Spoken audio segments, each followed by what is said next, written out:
to be here with the What Matters program with John Prendergast in association with LiRmedia.tv, which is a worldwide radio station online and with television purposes as well. And as we have listened and seen so many distraught families over last year and the years gone by, where loved ones have gone missing and never returned.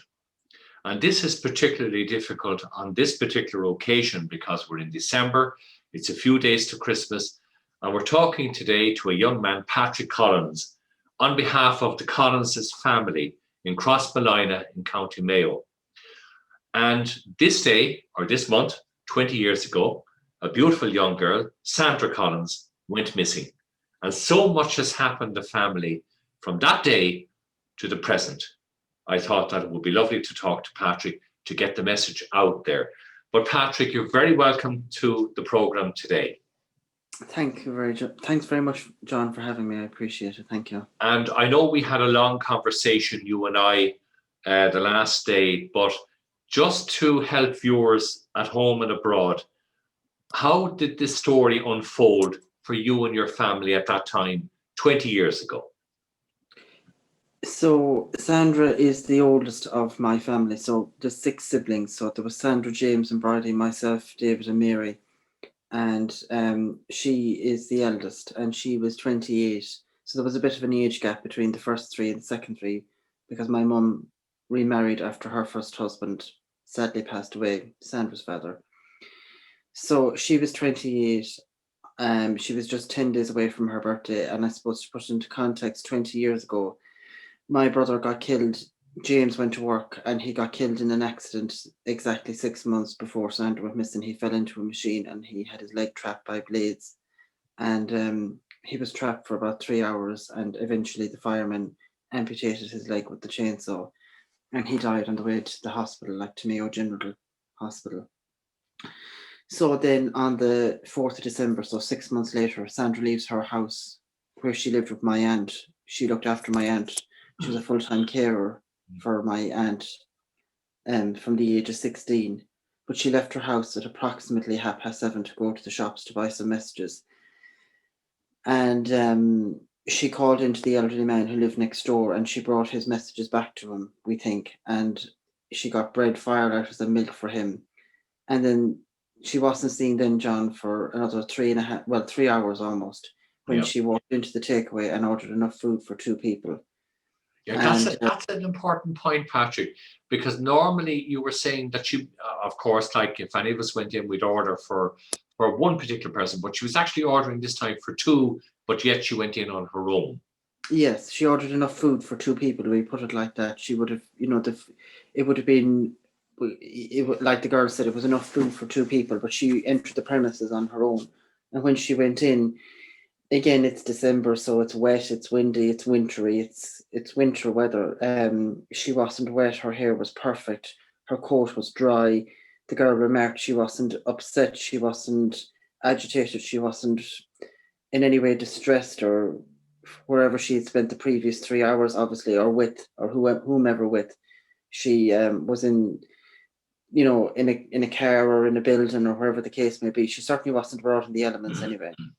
So I think that's important to note, that she did buy enough food for 2 people, Now, following from that, was she seen after leaving the fast food takeaway, the restaurant then?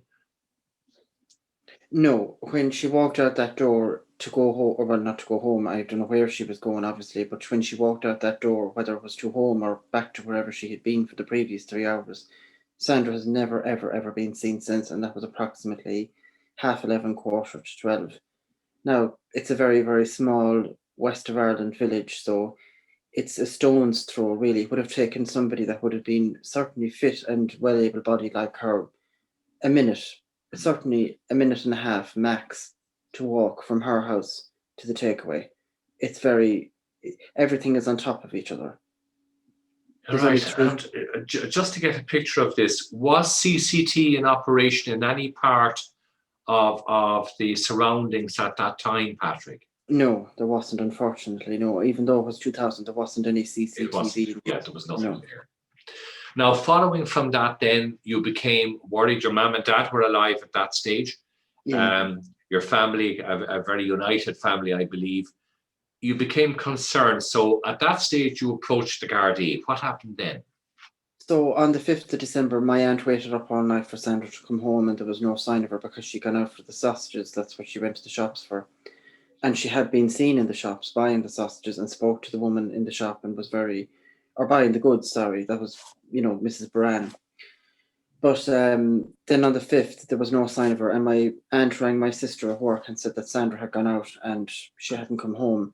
Again, we weren't overly concerned. She was 28. She was going to be 29 10 days later. So her birthday is this month as well, which adds to the trauma as well. But we certainly didn't panic. We didn't, assume the worst, and we certainly didn't think she had been murdered. That was the last thing on our minds. So then at 6 o'clock, my aunt rang again and said Sandra still hadn't come home. So at that stage, my mum and my dad went down to Killala and Bridie as well, because we knew there was something desperately wrong here. They called to all her friends, and nobody had seen her. Nobody had heard from her. Mobile phone days, they were in their infancy at the time. That was the last thing we spoke about. She came to see us the night before she went missing, and that was the one thing she was going to buy herself with her Christmas bonus, her social welfare Christmas bonus, was a mobile phone. But unfortunately, John, the bonus never came. Well, the bonus did come, but Sandra couldn't collect it. But the bonus never came, and the phone never got bought. So whether it would have made any difference to the outcome of the story, I'm not quite sure. But getting back to your original question, she was reported missing then at approximately 8 p.m. on the 5th of December, and then it was all, not panic stations, all action stations, should I say. The Gardaí conducted house-to-house searches, door-to-door, knocking on the doors. We searched the town ourselves. We walked up and down the pier. We walked around the town. It's a very small town. It wouldn't take a lot of people. It'd take 2 or 3 people. It wouldn't take very long for you to do it anyway. Do you know what I mean? It wasn't Yes. It's not a city. So we were straight on it. I mean, there wasn't even, I'd say ours was really what was the difference between her going missing and us being on it. It wasn't even days or weeks or anything like that. We were on it straight away. 24 hours, I would imagine, at the 24 most. hours within, yeah. Now, there was a point that you mentioned to me, that was there articles of her clothing found nearby? So we searched the town and we searched the pier, and there was nothing. There was no sign. There was no trace of Sandra, and all we had her up to was 11:30 when she walked into the takeaway, and that was it. And then on the 9th of December, which was a Saturday, her coat, I can put this, I don't know how I could put this, miraculously, I suppose is the word I'm looking for, appeared, dumped on the pier in Killala with a half a pound of sausages in the pocket, which she told my aunt she was going out for. Yes. Now, we had searched that pier, we had looked, we had something, that coat wasn't there. That coat was left there or planted there to try and make people believe that she had committed suicide. And then, of course, the search and rescue and everyone was diving the pier then for days and weeks afterwards. And of course, they were diving, but there was nothing to be found because Sandra really wasn't there. It was just a ruse to make people think that she had committed suicide, And there was an important statement. Was it made by the sergeant or inspector confirming that Sandra definitely was not there in the river? Well, we were asked, was Sandra, the type that could have committed suicide? And I suppose the answer is, I don't really know if there is a specific type, but certainly the Sandra that we knew and loved, no, and not the way she was here that night. And I certainly wouldn't think that she'd go to the trouble of buying food just before Yes. going to do that. Fast food, but like the divers and the people that would have been knowledgeable in the waters of North Mayo and everything else of that, said that if she had been there, Yes. whether she'd entered the water by choice or by force, intentionally or unintentionally at her own hand, she would have been there because the boats would have trapped her and they would have found her. I mean, they were immediately on it. So the Gardaí did say, no, her body is not there, you know. Yeah. Now, during all of this time and the intervening years, your mother was alive at that stage, wasn't she? And your Yeah, your mother and father. yeah.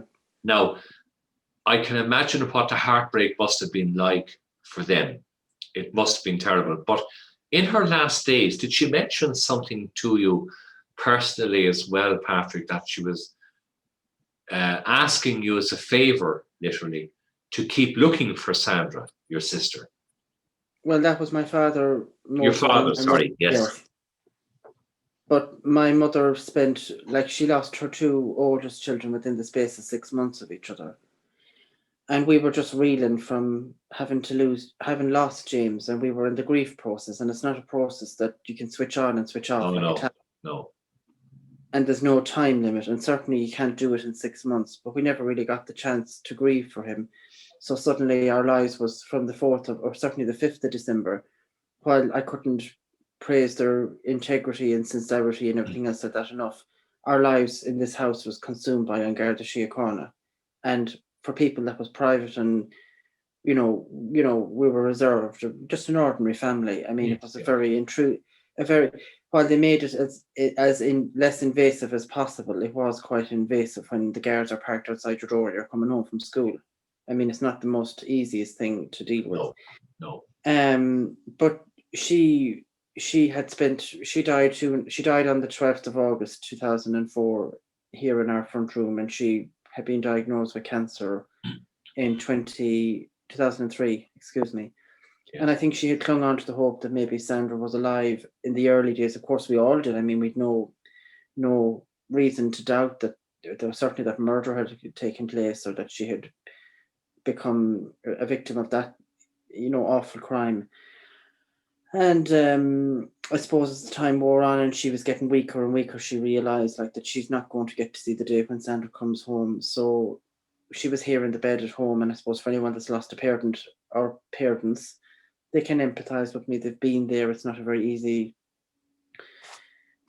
time, and we were told that she would be slipping in and out of consciousness, and if we wanted whatever we wanted to say to her, we were to say to her, basically. So we came in here, and she told us that we were to mind each other and to look out for each other, and do the best that we could, and that we'd have our father, and that she'd be looking down from heaven. And yes, she didn't want to go, obviously, but she'd no choice in the matter. And she said that she wouldn't get to see the day that Sandra come home, but she said that she'd send her home from the other side to us, if at all possible. If there was any way or any means by which she could help us, she would. And I think she had resigned herself, John, to the fact that Sandra was dead, because her birthday is the 16th of March. It's the same as my own. We have the same birthday. The day before St. Patrick's Day. And she waited and waited diligently every year, thinking that a birthday card would come. And of course, it never came. And but sure, I mean, Sandra couldn't send it. I mean, she can't send cards from beyond the grave, God love her. But she was clinging to the hope that she was still alive. And that was the heartbreaking thing, to see the day, every birthday, no card this year, but maybe next year. The only comfort I have is that it didn't go on for too long for her. She only had 3 years of it. That's the only good thing I have. The only comfort I can take from it, that her suffering wasn't that long in comparison to my father, who had to put up with it for 16 years. Unreal. I can't, and viewers just can't imagine the pain and the anxiousness. I remember you saying, was it like a knock on the window? You were hoping that it might be her, or a phone call or something. It's unimaginable, the suffering that families go through when their loved ones go missing and they can't go to a grave. And actually, that's actually all you're looking for. I think you're so magnanimous in your Christianity, and I'm not patronizing you, Patrick, or your family, but I do understand that all you want to do is just for the Gardaí or yourself, somebody just to anonymously ring you and just say, write to you and say, look, Sandra is here. That's all you're looking for now at this stage, is peace. That's right. And that's what it's always ever been about. It's never been about justice or retribution or a vendetta or anything like that. It's just about peace and bringing her home and ending this for us. Because, like I said today, earlier on to my sister, I can't imagine what the turmoil that the person and the people that know have endured, because I couldn't imagine doing anything to anybody and then keeping that a secret for 20 years. I mean, it's hard enough being on the receiving end, but having to hold it in, or whatever the case may be. I can't understand why they did what they did, Yes. or and like, this isn't about destroying anyone's life. There's a lot of fear. I'm convinced there's a lot of fear. There's a lot of, I don't know what you'd call it really in the community. Was it intimidation or what is it? I don't know, that I can't get involved, or but I would encourage those that do know Yes. to perhaps do it anonymously. Well, not perhaps, they don't have to go to the Gardaí if they don't want to. If that's if that's an avenue that they don't wish to pursue, then fair enough, because we can understand that as a family. But like, if the people that know anything or were to come to my front door, I'd welcome them into my home. I'd sit down across from the table and I'd ask them to tell me what happened. We're not baying for blood or anything like that. There's none of that. It's just about bringing Sandra home and putting her on top of my brother. Like, do you know? Yes. Just to give her a burial where all of you can go at Christmas time or Easter time or different occasions, just to be with her. Yeah, That's exactly. all. Just to be with her and to know that she's safe, John, and she's at home and she's not buried somewhere in some field or some bog or some ditch or some drain, or like, I sometimes I wonder, what did they wrap her in? Did they even wrap her in anything? Yeah. Do you know? I don't know what I don't need to know the ins and outs of how it happened, why it happened, where it happened.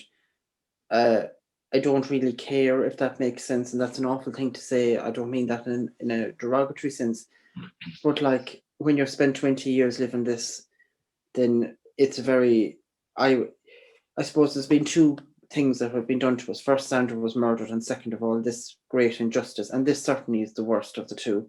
If she was murdered and she was just left somewhere, then we could have learned to have grieved with it. My mother could have just got on with her life. As terribly hard as as it would have been, we Yeah. would have just we would have just lived our lives. I mean, at the moment, and for the last 20 years, it's been on hold.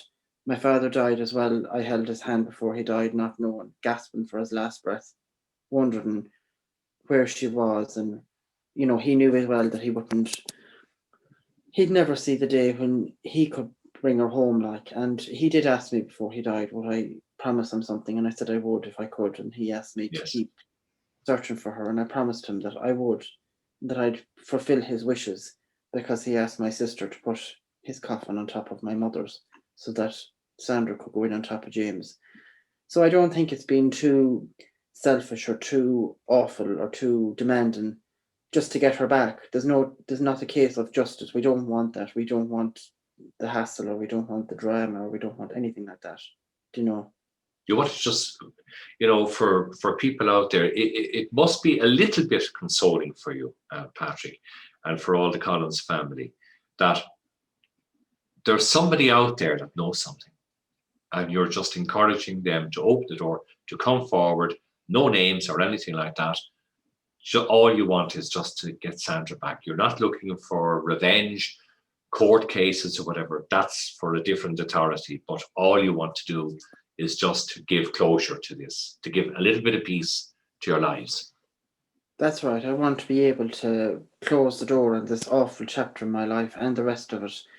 My sister got engaged during the year now, and we're looking forward to her getting married. And she was just 9 when Sandra went missing, and now she's the same age Sandra was when Sandra went missing. So it'd be nice for Mary to be able to say, I can go back to the graveyard and put her bridal bouquet on Sandra's grave and Mammy's. I mean, she'll be going out now looking for her dress with Bridie, and she said herself today, Sandra's not going to be able to come with me. And like, that's very hard, and it's very difficult in itself. And there's lots of things, John, she's missed out on. She's wonderful nieces and nephews who's never going to get to meet their Auntie Sandra. Very difficult to be passing it on to another generation of the family. that nobody deserves it.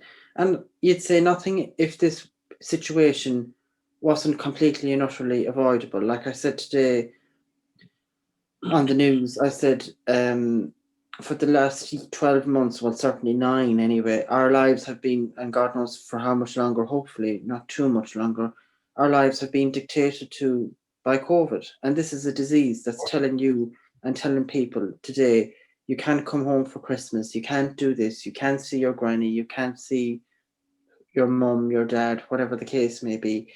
But like for the last 20 years, myself and the rest of the family have been dictated to by this person or people who know, and we don't know who they are, and yet they have this huge hold over our lives. You wonder, do they go and visit her on her birthday, on Christmas? Does anybody actually take the time to actually go and see her, even though they can, while we can't? You know, an awful lot of things runs through your mind. You see, Patrick, somebody out there, I mean, if she died tragically, somebody out there is guilty. And we'll use the word guilty. I mean, I know it's the word you don't want to use, but there's somebody out there that did it if she died tragically. And I don't know how they can live 20 years of their lives with going to bed at night, getting up in the morning, if they have a family themselves, how they can carry that. It must be a woeful, woeful weight on them.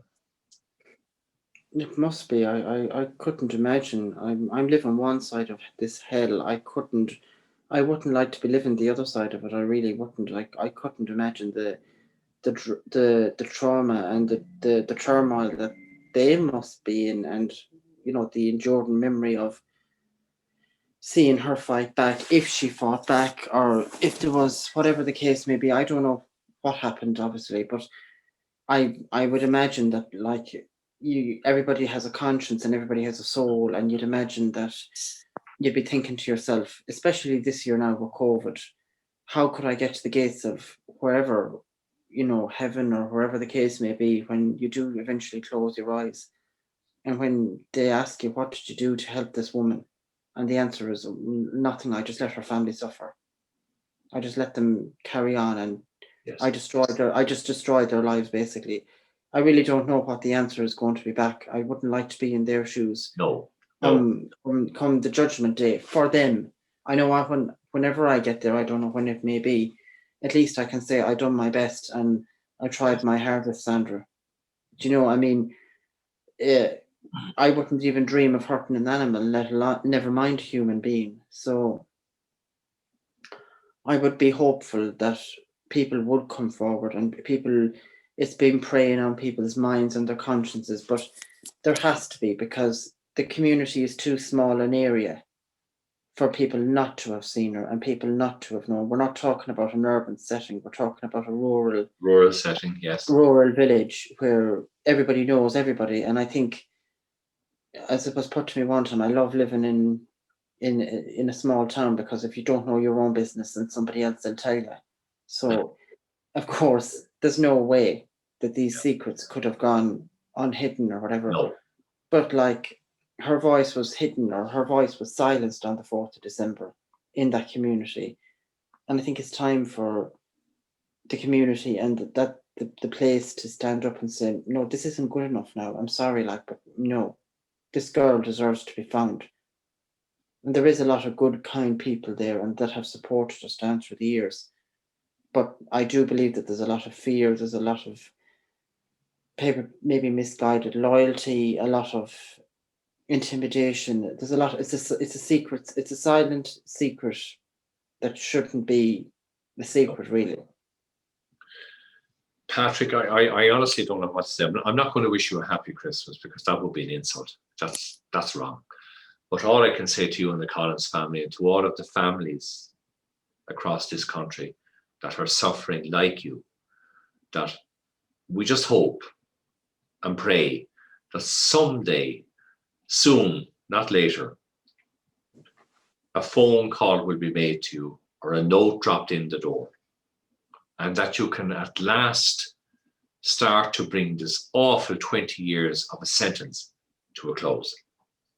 And I think what you're looking for is so Christian. You just want to actually have a burial plot where Sandra is, that you can go with your nieces and nephews, your brothers and sisters, go to your mom and dad's grave, talk, just have some time and bring closure. That's not too much to ask. I don't think it Not is, too much John. to No. ask. Not after 20 years, I don't think No. it is. No. So we would appeal, if there is anybody out there in Crossmalina or any other area, that you can lend a hand to bring this awful, awful scenario to an end. Please pick up the phone and do so. Nobody deserves, like Mr. and Mrs. Collins that went to their grave with their daughter missing, not knowing where she is or what happened to her. They don't deserve that. They didn't deserve that. And like all the mother and fathers and brothers and sisters across the country that have undergone and undergoing this terrible daily hell, please, if you know anything, contact the Gardaí or secretly contact the families concerned. It's your basic Christian duty, if nothing else. Please. Mm. And Actually, that's there's we get that message out there today. Yeah, there's actually an independent telephone number. It's a mobile number. If you don't mind me giving it to you, John. If you Of course, sometimes very good.